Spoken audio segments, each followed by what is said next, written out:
नमस्कार मंडळी, श्री स्वामी समर्थ. स्वागत आहे तुमची माझी या यूट्यूब चॅनलमध्ये. आजचा दिवस तुम्हाला खूप छान सुखाच्या आनंदाच्या जाऊ हीच मी स्वामींच्या चरणी प्रार्थना करते आणि आज या नवीन व्हिडिओला सुरुवात करते. कधी कधी आपल्याला आयुष्यातला संकट, अडथळे आणि या न संपणाऱ्या समस्या केवळ योगायोग नसतात, त्या आपल्याला पितरांच्या नाराजीचा संकेत असू शकतात. आणि जर ही नाराजी वेळेत शांत केली नाही तर पुढील अनेक वर्ष आपल्या घरात दारिद्र्य, आजार, अपयश आणि तणाव याचा सवाट कायम राहू शकतो. परंतु घाबरून जाऊ नका, कारण गुरुवारी म्हणजे 23 एप्रिल रोजी एक असा दुर्मिळ योग, दिव्य योग येत आहे, जे वर्षातून वर्ष लाभलेली. आणि या दिवशी जर तुम्ही एक छोटासा उपाय केला, कुत्र्याला एक विशिष्ट वस्तू खाऊ घातली, तर तुमच्या 3 पिढ्यांच्या पितृदोष शांत होऊ शकतात, घरातले अडथळे दूर होऊ शकतात आणि स्वामींच्या कृपेने तुमच्या आयुष्यात चमत्कारही घडू शकतो.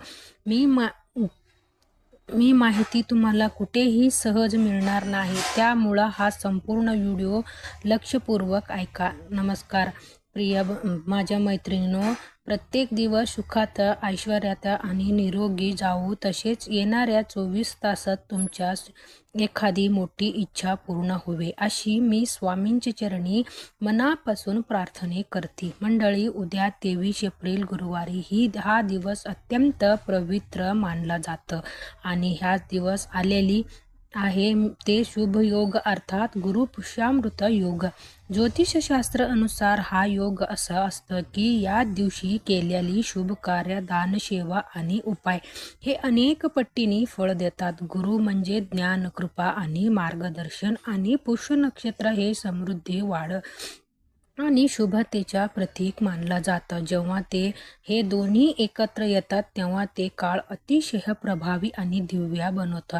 असं म्हणतात की या दिवशी केलेली कार्य केवळ त्या क्षणापुरत मर्यादित राहत नाही, तर त्याच्या फळ आयुष्यभर आपल्याला मिळत राहील. म्हणूनच हा व्हिडिओ आपण काय करतो, कसं वागतो, कोणत्या भावना ठेवतं हे अत्यंत महत्त्वाचं ठरतं. कारण जसं चांगली कर्म अक्षय होतं, तसेच वाईट कर्मही आपल्याकडे परत परत येत राहतं.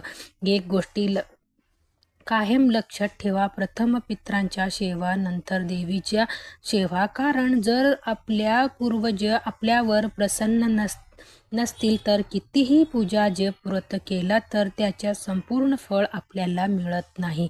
आणि म्हणूनच गुरुपुष्यामृत योगासारखा दिवस पितरांच्या प्रसन्न करणे हे अत्यंत आवश्यक मानलं जातं. तुम्हाला आयुष्यातला कधी कसं वाटलं का? खूप प्रयत्न करूनही यश मिळत नाही, पैसे येत नाही, टिकत नाही, घरात सतत वाद, तणाव किंवा आजारपण असतं, मुलांच्या शिक्षणात अडथळे येतं किंवा लग्नाचा योग जुळत नाही, अनेक वेळी काम पूर्ण होण्याचे अगदी शेवटच्या टप्प्यावर अडथळा, तर यामागे एक मोठी कारण पितृदोष असू शकतो. पितृदोष म्हणजे आपल्या पूर्वजांची आपल्या इच्छा, त्यांची नाराजी किंवा त्यांची योग्य सन्मान न मिळणं. आणि जेव्हा हा दोष आपल्या कुंडलीतली किंवा घरात असतं, जेव्हा ते आपल्या प्रगतीला अडथळ ठरत असतो. पण स्वामी समर्थांच्या कृपे असेल आणि योग्य दिवस, योग्य उपाय केली तर कितीही प्रकार पितृदोष असतो तर ते शांत होऊ शकतो. गुरुपुष्यामृत योगाच्या दिवशी एक अतिशय साधा पण प्रभावी उपाय सांगितला जातो, कुत्र्याला एक विशिष्ट अन्न खाऊ घालणं. आता तुम्हाला प्रश्न पडलेला असेल, कुत्र्याला खाऊ घालण्याच्या पितरांशी काय संबंध? तर शास्त्रानुसार कुत्रा हा केतू ग्रहाचा प्रतीक मानला जातं आणि केतूचा संबंध आपल्या पितरांशी जोडली जातं. ज्यामुळे जेव्हा आपण कुत्र्याची सेवा करतो तेव्हा अप्रत्यक्षपणे आपल्या पितरांच्या सेवा करत असतो. स्वामी समर्थांच्या कृपा हा उपाय अधिक प्रभावी ठरतं, कारण स्वामींचे एकच तत्व आहे, सेवा आणि श्रद्धा. जर मनापासून श्रद्धा ठेवलं, हा उपाय केला तर त्याचे फळ नक्कीच मिळतं. आणि म्हणूनच उद्याच्या या पवित्र दिवशी हा उपाय करणं अत्यंत महत्त्वाचे आहे. हा उपाय कसं करायचा, कोणत्या वस्तू कुत्र्याला खाऊ घालायच्या आणि हा उपाय कोणत्या वेळात करायचा हे आता आपण सविस्तरपणे जाणून घेऊया. या दिवशी हा उपाय करण्यासाठी सर्वप्रथम तुम्ही सकाळी लवकर उठायचे आहे. उठल्यानंतर मन शांत ठेवून स्वामी समर्थांच्या नामस्मरण करायचे आहे. स्वामी समर्थ ही स्वामी समर्थ नाम जितकं मनापासून घेतलं जाईल तितक्या आपल्या भोवतीच्या नकारात्मक ऊर्जा कमी होत जातं आणि आपल्या मनात सकारात्मकता प्रकाश निर्माण होतं. कारण स्वामीचे नाव हे स्वतःमध्ये एक शक्ती आहे आणि एक अशी शक्ती जी अडथळ दूर करतो आणि मार्ग मोकळा करतो. यानंतर स्वच्छ स्नान करायचे आहे. शक्य असेल तर आंघोळीच्या पाण्यात थोडासा गंगाजल आणि चिमूटभर हळद टाकून यामुळे शरीर सुद्धा मन प्रसन्न होतं आणि आपल्या भोवतीच्या नकारात्मकता अवतरण हळूहळू दूर होतं. शास्त्रानुसार हळदी ही पवित्रता आणि शुभतेच्या प्रतीक आहे, तर गंगाजल हे पाप नष्ट करणारं मानलं जातं, ज्यामुळे या दोन्ही उपाय केल्याने आपल्या दिवस अधिक शुभ आणि पवित्र होतं.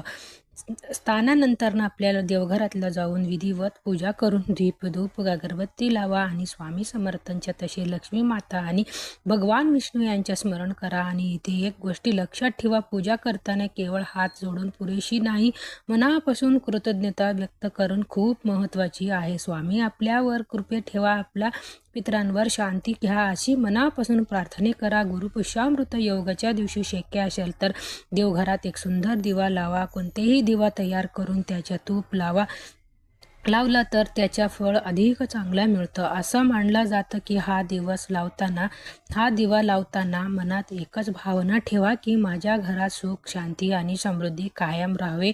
कारण दिवा म्हणजे प्रकाश आणि प्रकाश म्हणजे अज्ञानाचा अंधार दूर करणारी शक्ती. आता इथून पुढे जे उपाय आहेत ते अत्यंत महत्त्वाचे आहे. हा उपाय करताना तुमच्या मन परिपूर्ण स्थिर आणि श्रद्धेने भरलेले असायला हवा. कारण केवळ कृता नाही तर त्यामागे भावना देखील तितकीच महत्त्वाची असतं. जेव्हा तुम्ही घरात स्वयंपाक करायला सुरुवात करत तेव्हा लक्षात ठेवा, माहिती चपाती ही गायीसाठी ठेवायची आहे. ही परंपरा आपल्या संस्कृती खूप जुनी आहे. गाईला पहिला घास देणं म्हणजे समृद्धीचं स्वागत करणं असं मानलं जातं. त्या चपातीवर थोडासा गूळ ठेवला की ते गाईला खाऊ घाल, त्यामुळे लक्ष्मीची कृपा आपल्या घरावर राहत असतो. सांगितलं जातं की आता सर्वात महत्त्वाचा भाग, शेवटची चपाती किंवा भाकरी हीच ती वस्तू आहे, ती तुम्हाला कुत्र्याला खाऊ घालायची आहे. पण ती साधी चपाती नाही, त्यामागे एक विशेष प्रक्रिया आहे जे तुम्हाला अगदी श्रद्धेने करायची आहे. शेवटची चपाती एक स्वच्छ ताटात घ्या आणि ते चपातीवर अगदी हलकाच मोहरीच्या तेलाचे एक बोट लावा. जास्ती तेल लावल्याने नाही, कारण कुत्रा तेलकट अन्न जास्त खात नाही, फक्त छोटासा स्पर्श पुरेसे आहे. त्यानंतर ह्या चपातीवर एक छोटासा गुळाचा तुकडा ठेवा. लक्षात ठेवा, गूळ जास्त ठेवला नाही, कारण गोड पदार्थ मर्यादित घ्यायच्या असतात. त्यानंतर त्यावर थोडीशी चणा डाळ ठेवा. भिजवलेली असलं तरी उत्तम, नाही तर कोरडी सुद्धा चालतं. ही चणा डाळ आणि गूळ यामागे एक सूक्ष्म अर्थ आहे. गूळ म्हणजे गोडावा, प्रेम आणि साधारणा, तर चणा डाळ म्हणजे शौर्य आणि ऊर्जा. या दोन्ही गोष्टी आपल्या जीवनात संतुलन निर्माण करतात. हे चपाती तयार करताना मनात सतत स्वामी समर्थ नामस्मरण चालू ठेवा, कारण स्वामींची या नावाशिवाय हा उपाय अपूर्ण आहे. स्वामी आपल्या पितरांच्या शांती घ्या, आमच्यावर कृपा करा अशी भावना मनात ठेवा. कुत्रा तुमची घ्या, घरच्या असे, शेजारचे असे किंवा रस्त्यावरचे असो, कोणतेही कुत्रा चालते. पण शक्य असेल तर रंगीचे कुत्रा दिसलं तर त्याला प्राधान्य घ्या. शास्त्रानुसार काळा कुत्रा हे केतू ग्रहाच्या अधिक संबंधित मानला जातं आणि केतूच्या थेट संबंध पितरांशी जोडले जातं.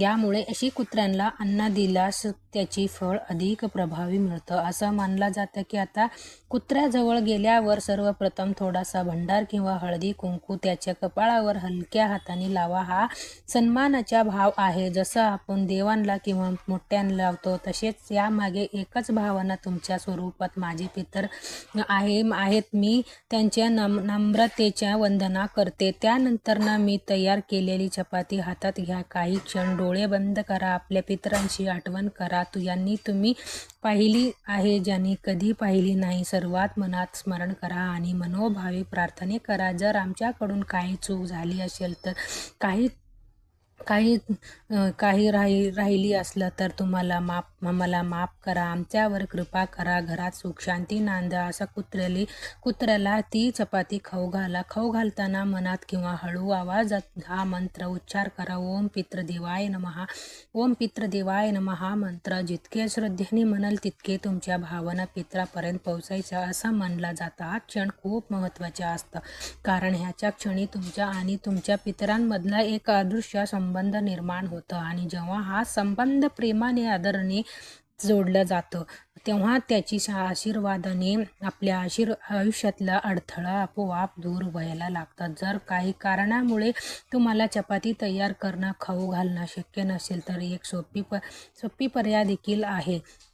थोडासा दही भात तयार करा, साधा भात, आणि त्यावर 1-2 चमचा दही भात देखील तुम्ही कुत्र्याला खाऊ घालू शकता, कारण शास्त्रानुसार दही भात हा पितरांना अर्पण करण्यासाठी अत्यंत शुभ मानला जातं.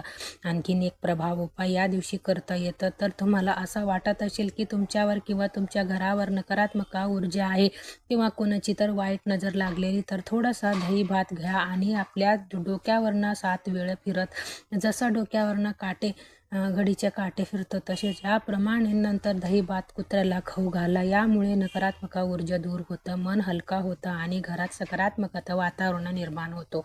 विशेषतः लहान मुलांवरनं हा उपाय खूप उपयुक्त मानला जातं, कारण मुलांना नजर लवकर लागतं. असं मानलं जातं की यामुळे थोडा डोक्यावरनं दही भात फिरवून ते कुत्र्याला खाऊ घातलं तर त्यांच्या संरक्षण मिळतं. या दिवशी आणखीन एक गोष्ट अत्यंत महत्त्वाची आहे.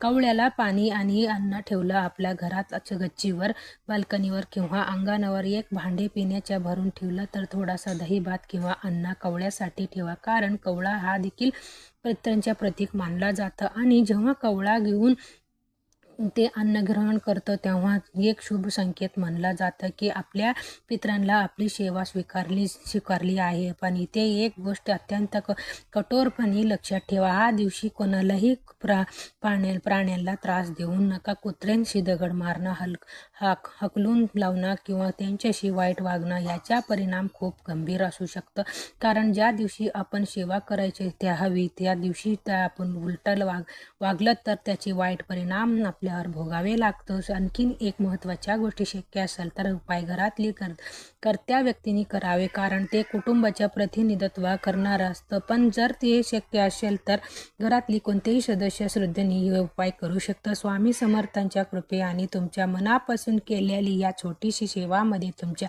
घरातल्या पितृदोष शांत होऊ शकतो, आर्थिक अडचणी दूर होऊ शकतो, नोकरी, व्यवसाय, आरोग्य, नाते संबंध प्रत्येक क्षेत्रात सकारात्मक बदल दिसू लागतो. फक्त एक गोष्ट लक्षात ठेवा की श्रद्धा आणि सातत्य जर तुमचे वाटत असेल तर की तुमच्या आयुष्यातलं काहीतरी अडलेली आहे, प्रगती थांबलेली आहे, तर उपाय एखादी नक्की करा. पहा, स्वामींच्या कृपेवर विश्वास ठेवा, कारण जिथे विश्वास असतो तिथेच चमत्कार घडतं. जर हा व्हिडिओ आवडला, उपयुक्त वाटत असेल तर लाईक करा, आपल्या जवळच्या लोकांपर्यंत शेअर करा आणि कमेंटमध्ये श्री स्वामी समर्थ लिहायला विसरू नका. चॅनलवर नवीन असेल तर सबस्क्राईब करून घ्या, बेल आयकनला दाबा, आणि असेच अनमोल आणि प्रभावी उपाय तुमच्यासाठी घेऊन येत असते. शेवटी एकच प्रार्थना, श्री स्वामी समर्थ कृपा तुमच्यावर आणि तुमच्या कुटुंबावर सौदर्य राहावा. हे स्वामी समर्थ.